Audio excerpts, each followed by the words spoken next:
ये कल पकड़ने से लेकर अब तक एक ही बात कह रहे हैं, अशोक गहलोत के खिलाफ जो मुकदमा है उसको पीड़ितों से विड्रॉ करा दो। एक ही लाइन है सबकी। गिरफ्तार हुआ तब से लेकर अब तक में एक ही बात है, वकील से नहीं मिलने दे रहे मेरे को। ये काम तो परफेक्शन से कर रहे हैं ये SHO यही।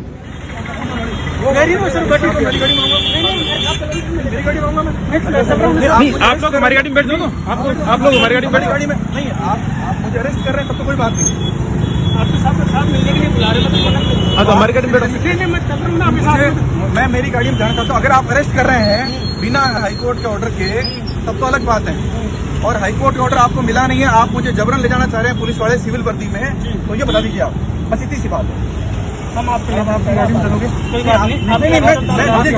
नहीं, मुझे जहाँ जाना आप मुझे अरेस्ट करके ले जा रहे हैं, मुझे किस अपराध ले जा रहे हैं? हाईकोर्ट ऑर्डर आपके पास है क्या? मेरे पास नहीं, आप मुझे बता दीजिए, मैं जिस तरह जाना चाहेंगे चलो। आपको किस तरह आप रिक्वेस्ट नहीं, आप जो मैं कह रहा हूँ बता दीजिए। आप मुझे अरेस्ट करके ले जा रहे हैं हाईकोर्ट के ऑर्डर के बिना, या कैसे ले जा रहे हैं? सही आ जाओ।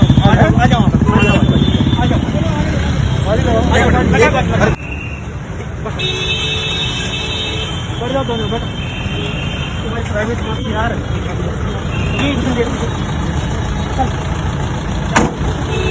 सुबह सुबह यहाँ पर पुलिस आती है और आने के बाद में बहुत ज्यादा जब्ती करती है, और जब्ती का आलम यह है, और क्यों करती है उसके बारे में पुलिस ने कुछ खास बताया नहीं। मगर हो सकता है कि IT एक्ट के अंदर जिस प्रकार से मुकदमे दर्ज किए गए हैं उस प्रकार से। और एक और बात आप ये देखिए कि इतना भारी जाब्ता पुलिस का यहाँ पर आया था। मैं आपको दिखाता हूं कि किस तरीके से, मतलब कोई जो IT एक्ट है उसको लगाने के बाद के अंदर जो पुलिस की जो कार्य प्रणाली है वो आप देख पाएंगे कि किस प्रकार से पुलिस करती है।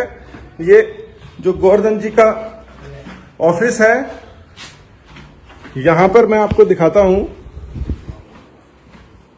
कि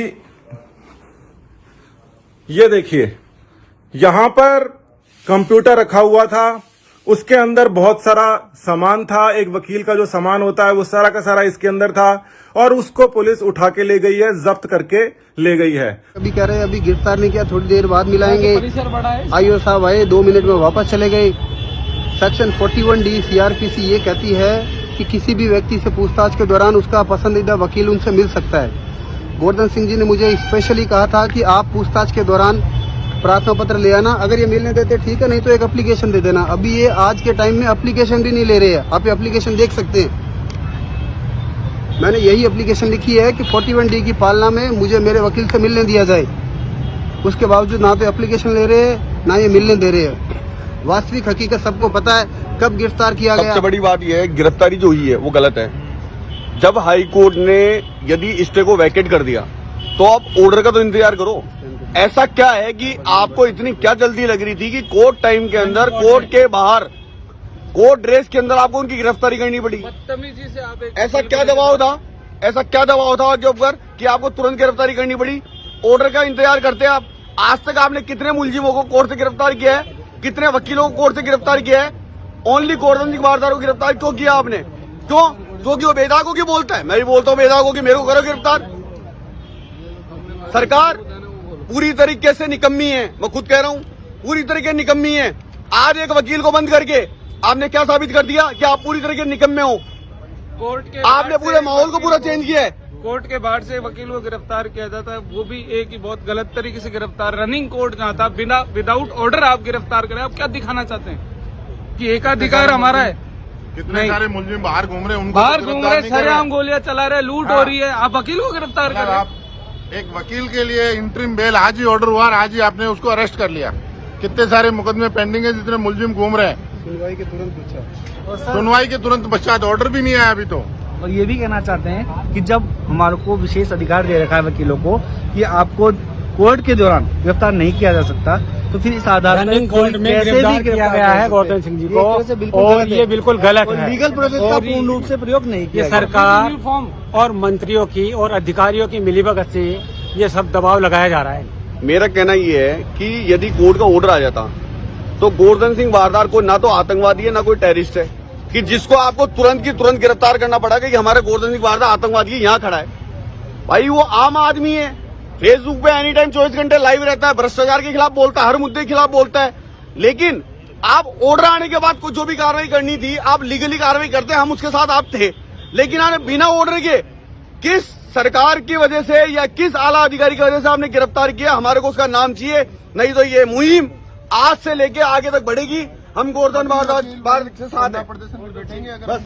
नहीं, पर आज बलात्कारी जितने बलात्कारी हैं, बलात्कारियों को राजस्थान सरकार ने करी 5 साल की बच्चियों के साथ जो बलात्कार हो रहा है, 3 साल की बच्चियों के साथ बलात्कार हो रहा है, एक अधिवक्ता को, एक आरटीआई कार्यकर्ता को इस तरह से पकड़ के लाया जाता है, ये कौन सा तरीका है? प्रशासन उसको आराम से ला सकता था, ये रेयर केस नहीं था, वो समाज के लिए लड़ते हैं। लेकिन पूरे वकीलों की फजीती हुई है इस साथ में कि एक अधिवक्ता को कोर्ट में इस तरीके से पकड़ के लाया जा रहा है, वो सेम है। राजस्थान पुलिस इस तरीके से किस तरह भ्रष्ट हो चुकी है एक आरटीआई कार्यकर्ता को, और मिलने भी नहीं दिया जा रहा है। क्या ये जो पुलिस थाने है ये जनसेवा के लिए है, लोगों के लिए है? क्या आतंकवादी है? क्या उसने राजस्थान को उड़ाने की कोई साजिश की है? क्या किया उस आदमी ने जिस तरह का? उनको इस थाने में लाए गए 4 घंटे हो गए और अभी तक इनके पास कोई ऑर्डर नहीं है गिरफ्तारी का। सबसे बड़ी बात तो ये है।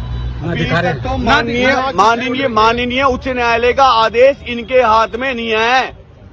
माननीय जब उच्च न्यायालय का आदेश नहीं आया तो इन्होंने किस आधार पे, किस ग्राउंड पे इनको गिरफ्तार किया, और यदि गिरफ्तारी हो गई तो ये बताए कि हमने इस ग्राउंड पे गिरफ्तार किया है, ना ये जवाब दे रहे ढंग से। ऐसा कौन सा आला कमान का दबाव है? बिना कोर्ट के ऑर्डर की इस तरह से वकील को गिरफ्तार करना लोकतांत्रिक प्रणाली है, और सभी वकील भाई अगर इनको 24 घंटे में नहीं छोड़ा गया तो सर धरना प्रदर्शन करेंगे यहाँ पे, और सभी इसका घेराव करेंगे थाने का।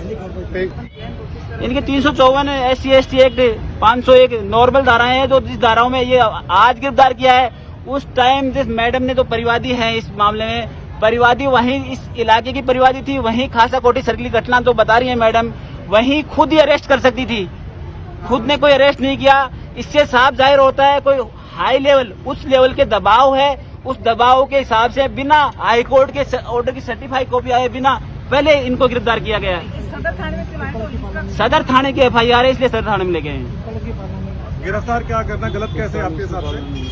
गिरफ्तार की तरीका गलत है। जब हमारा स्टे वेकेंट हुआ तो स्टे वेकेंट की सर्टिफाइड कॉपी लेते, उसके बाद में हमें नोटिस देते, पुलिस नियम में प्रावधान है 621 में नोटिस दे के बुलाते, फिर हमें पूछताछ करते, अगर हमारा अपराध बनता तो वो हमें गिरफ्तार करते। हम कोई आतंकवादी नहीं, विदेशी, हम इस देश के नागरिक। माननीय न्यायालय भी हमें विद्वान अधिवक्ता कहता है, और गोवर्धन सिंह जी की लड़ाई है वो अन्याय के खिलाफ है। बड़े पूछताछ ही तो कर रहे हैं ना, गिरफ्तार तो अभी तक किया ही नहीं है। पूछताछ मुझे तो लगने ना पूछताछ कर रहे हैं, अवैध हिरासत में 4.5 घंटे लेकर टॉर्चर जरूर किया इनको मिली। लेकिन तो यहाँ गेट पर तो उपस्थित पुलिसकर्मी थे, उन्होंने तो हमें यही कहा है, भाई हम तो आपके भाई हैं, गोवर्धन सिंह भी हमारा भाई है, नागरिक है, अन्याय के खिलाफ लड़ने वाला है, लेकिन कहीं न कहीं ऊपर से दबाव है, लेकिन किसी का नाम अभी तक सामने नहीं आया कि दबाव किसका है। मेडिकल होता है ना, मेडिकल कराने के लिए कह रहे हैं अभी पुलिस अधिकारी मेडिकल कराएंगे। लेकिन आप ये देखिए, आप 354 SC/ST की धारा है, उसके अंदर इंटेलिजेंस का क्या काम है? वो तो अमूमन इस तरह की इन्वेस्टिगेशन स्थानीय थाना, स्थानीय पुलिस करती है, उसके अंदर इंटेलिजेंस का क्या काम है? तो सीधा सीधा राजनीति से उत्प्रेरित मामला है, और सरकार से ऐलानिए हम सभी ये कहना चाहते हैं कि इस तरह की आप लोकतंत्र को खत्म ना करें, और यदि आप एक गोवर्धन को तंग करेंगे तो यहाँ 100 पैदा होंगे।